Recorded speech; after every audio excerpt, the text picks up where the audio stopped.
The third place player was eliminated in the Australian Survivor Brains v Brawn II finale.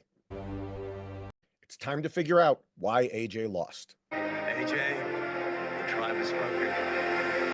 AJ played a game that wasn't too far off from the one Miles played in many ways. Indeed, they often played alongside each other, but there were a few key differences. Like Miles, AJ also blew up his own game early, as he wanted to target Logan, but it came back to bite him while he complained nobody wanted to make a move, and it was boring, even though it was only the third vote.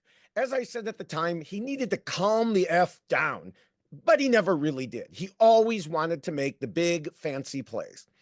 This, of course, continued at the swap when, despite his membership in the Graduates Alliance, he frequently acted on his own, such as announcing his hostage plan, which had his supposed allies upset that he was overplaying and only thinking about himself. AJ even told us he doesn't care about his allies. Everyone is temporary, which can certainly be true, but he made it too obvious at times, as multiple players saw how he manipulated everyone and told each individual he wanted to work with them. That included, of course, Kate and Morgan, who AJ started schmoozing from the Merge Endurance Challenge. Some people saw through him, like Kristen talking about how well he gave everyone the same spiel, but it kept working enough to maintain a majority on his side. As he said, I'm literally in an alliance with every single player on this beach. Unfortunately, his ego also made him add, I don't think I can lose this game anymore. This is just going to be a steamroll now. And that certainly wasn't the only time he said something like that. AJ often frustrated his allies through his gameplay style. For example, Zara said every time before Tribal Council, AJ has to come up with a new plan. It's confusing, it's annoying, I'm just over AJ and Miles making it all about themselves. Making a scene, making it all about themselves, and I'm making the biggest move. It's exhausting.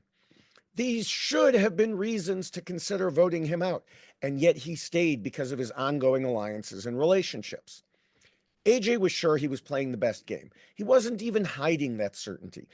And the fact was, indeed, he had a great deal of control. I said earlier that he always wanted to make big fancy plays and show he was in charge. The problem with playing that way is everyone knows you're in charge. It caused him to become a target for his own closest allies, who worried they couldn't beat him in the end. By all rights, he should have been voted out in 5th place when Miles turned on him, but Zara foolishly took out Kate instead. However, he couldn't make it to Final Tribal Council without Kaylin. And Kaylin saw that while AJ and Miles played similar games, Miles had more obvious downs and would theoretically be easier to beat. AJ's showmanship came back to bite him. He was lucky to even have made it that far and at least have a chance to get to the end, thanks to Miles also being a big moves type of guy. But Kaylin believed he had a better shot against Miles thanks to AJ being so obvious about his overall strategic dominance. And that is why AJ lost.